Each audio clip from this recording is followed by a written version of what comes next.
जय हिंद, वंदे मातरम।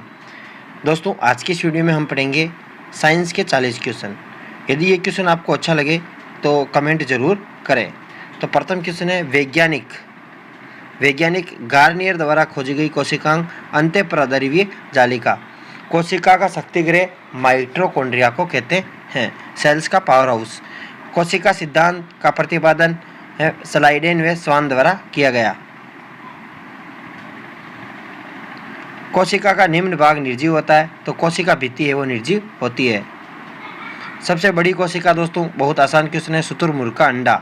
प्राणी में सबसे लंबी कोशिका, तो मानव में सबसे लंबी कोशिका तंत्रिका कोशिका। जंतु कोशिका में नहीं पाया जाता, तो दोस्तों लवक है वो जंतु कोशिका में नहीं पाया जाता।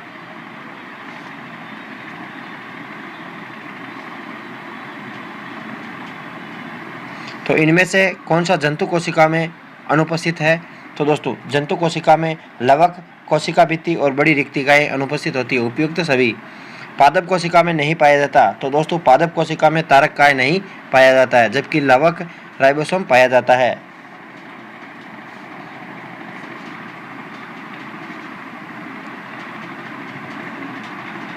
भोजन को ऊर्जा में बदला जाता है किसके द्वारा? जल्दी से बताइए।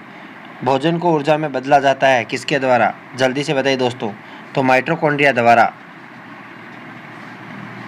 पादप कोशिका में केंद्रक किस भाग में स्थित होता है? तो दोस्तों पादप कोशिका में केंद्रक परिधीय भाग में स्थित होता है।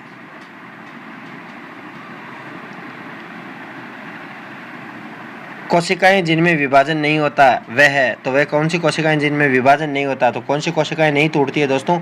तंत्रिका कोशिका नहीं टूटती है, तंत्रिका कोशिका। वयस्क लाल रक्त कणिकाओं में नहीं पाई जाती, तो वयस्क लाल रक्त कणिकाओं में कौन नहीं पाया जाता? तो दोस्तों बताइए जल्दी से। तो केंद्रक नहीं पाया जाता। मानव शरीर की सबसे कम जीवन काल वाली कोशिकाएं, तो मानव जीवन की सबसे कम जीवन काल वाली कोशिकाएं आहार नाल की होती है।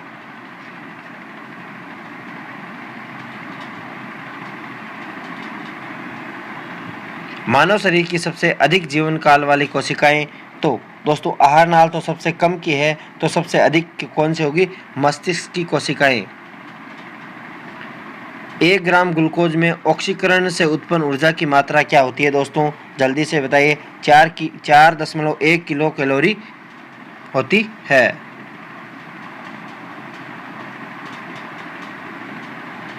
इनमें निम्न में से कार्बोहाइड्रेट कौन सा है? तो दोस्तों कार्बोहाइड्रेट शर्करा है, वो कार्बोहाइड्रेट है। जबकि घी इसमें प्रोटीन है, और तेल और घी में क्या है? वसा है। मानव शरीर में पाए जाने वाले एमिनो अम्लों की संख्या, तो मानव शरीर में एमिनो अम्लों की संख्या 20 होती है। वसा के स्रोत, तो दोस्तों घी, अंडा, मछली का तेल, ये सभी किसके स्रोत है दोस्तों? वसा के स्रोत हैं। शवपोषी, इनमें से कौन सा है जो शवपोषी है? तो हरे पादप है वो स्वयं शवपोषी हैं। निम्न में से सर्वाहारी कौन है? तो दोस्तों जो मांस मछली यानी शाकाहारी मांसाहारी दोनों है, तो सर्वाहारी इनमें से कौन सा है दोस्तों? मनुष्य सर्वाहारी है।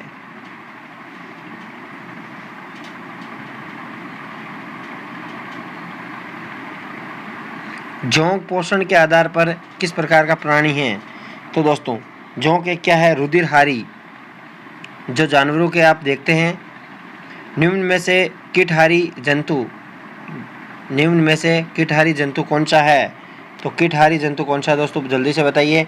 छिपकली, चिंटीखोरा और मेंढक। उपयुक्त सभी इसमें राइट होगा। 24वां क्वेश्चन है, मानव शरीर की सबसे बड़ी ग्रंथि कौन सी है? तो दोस्तों मानव शरीर की सबसे बड़ी ग्रंथि यकृत है। निम्न में से अंतःस्रावी व बाह्यस्रावी दोनों कार्य करने वाली ग्रंथि कौन सी है? तो अंतःस्रावी और बाह्यस्रावी ये दोनों कार्य अग्नाशय द्वारा किया जाता है।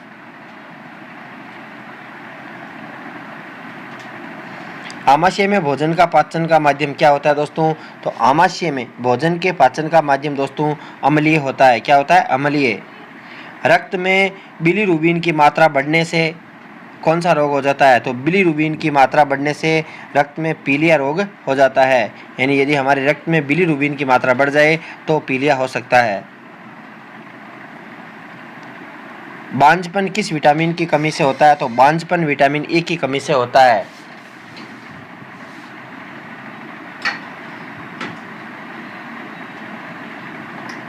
प्रोटीन की कमी से होने वाले रोग, तो मेरीमेमस व क्वाशियोकर रोग है वो प्रोटीन की कमी से होते हैं। तो ए व बी दोनों इसमें राइट होंगे। यकृत से संबंधित रोग कौन सा है? तो दोस्तों यकृत से संबंधित रोग है हेपेटाइटिस, पीलिया और लिवर सिरोसिस। ये सभी रोग है वो यकृत से संबंधित है। कीट में श्वसन के लिए अंग होते हैं, तो कीट है वो किससे श्वसन करते हैं दोस्तों? जल्दी से बताइए। तो कीट श्वसन करते हैं श्वसन नलियों से यानी ट्रेकिया से। मनुष्य एक बार में यानी मनुष्य की 1 मिनट में श्वसन दर कितनी होती है दोस्तों? तो हृदय की धड़कन यहाँ पे नहीं पूछी है, यहाँ पे पूछी है श्वसन दर। तो श्वसन दर कितनी होती है दोस्तों? जल्दी से बताइए। 12 से 18 बार। उच्च शोषित वायु में कार्बन डाइऑक्साइड की मात्रा होती है, तो उच्च शोषित वायु में कार्बन डाइऑक्साइड की मात्रा दोस्तों कितनी होती है? ये होती है 3.6%। उच्च शोषित वायु में ऑक्सीजन की मात्रा कितनी होती है? तो दोस्तों ऑक्सीजन की मात्रा 17% होती है। समुद्र तल से कितनी ऊंचाई पर ऑक्सीजन की कमी का आभास होता है? यदि समुद्र तल से कितनी ऊंचाई पर हो तो हमें ऑक्सीजन की कमी का आभास होगा? तो दोस्तों ये होगा 6000 मीटर पर।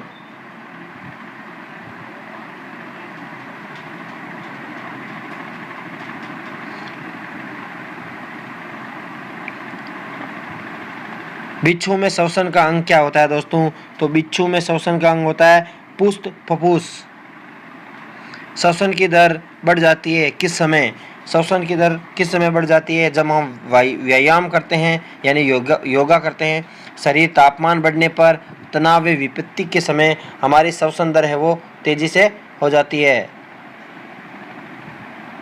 श्वसन दर किस समय कम होती है? तो सोते समय श्वसन दर कम होती है, जबकि भोजन करते समय, खेलते समय, दौड़ते समय थोड़ी ज़्यादा होती है।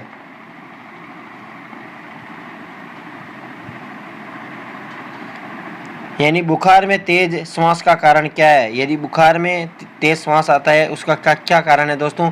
तो शरीर का उच्च तापमान, और पहले भी बता चुका हूँ कि उच्च तापमान होने से हमारी श्वसन दर है वो बढ़ जाती है। शरीर का उच्च तापमान। दोस्तों 40 क्वेश्चन आपको कैसे लगे कमेंट बॉक्स में ज़रूर बताएं। और आपको जो ये हैंड नोट्स हैं वो अच्छे लगे हो तो कमेंट ज़रूर करें। Thanks for watching us.